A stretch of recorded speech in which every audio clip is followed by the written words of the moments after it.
À l'occasion de 16 jours d'activisme pour mettre fin aux violences faites aux femmes et du 72e anniversaire de la Déclaration universelle des droits de l'homme, les bureaux conjoints des Nations unies aux droits de l'homme lancent les jeudis académiques à l'intention des académiciens dans le but de créer une nouvelle génération de défenseurs de droits de l'homme. Pour cette première session, le thème choisi est Covid-19 et violences basées sur le genre. Les jeudis académiques, des séances académiques initiées par le Bureau conjoint des Nations unies aux droits de l'homme dans le cadre de 16 jours d'activisme pour mettre fin à la violence faite aux femmes et en marge du 72e anniversaire de la Déclaration universelle des droits de l'homme.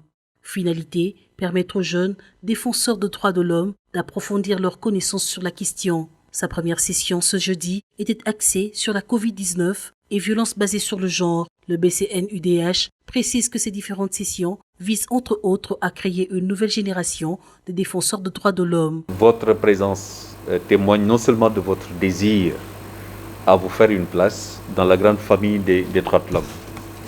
Je devrais dire votre engagement à défendre les droits de l'homme. Je pense que c'est le terme le plus approprié et le grand intérêt de vos organisations à promouvoir, respecter et faire respecter les droits de l'homme en République démocratique du Congo. L'Azado, ACAJ et d'autres organisations, il faudrait que la relève soit assurée. La RDC a une tradition de société civile forte. Les exposés se sont notamment articulés sur la typologie des violences sexuelles, les faiblesses de la loi sur la lutte contre les violences sexuelles en RDC, ainsi que les différents mécanismes de prise en charge des victimes de violences sexuelles. Le code pénal congolais prévoyait un certain nombre d'infractions au titre plutôt de ce qu'on appelait les infractions à l'ordre des familles.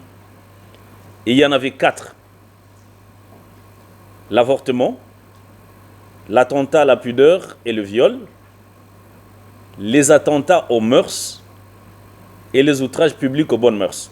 Le programme JAD lutte contre le VBG en tenant compte du respect d'égalité des sexes.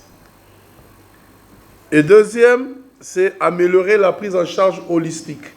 Venus de différentes structures de jeunes, ces participants engagés pour promouvoir le droit de l'homme se capacitent pour mener au mieux la lutte contre ce fléau, notamment les violences faites aux femmes.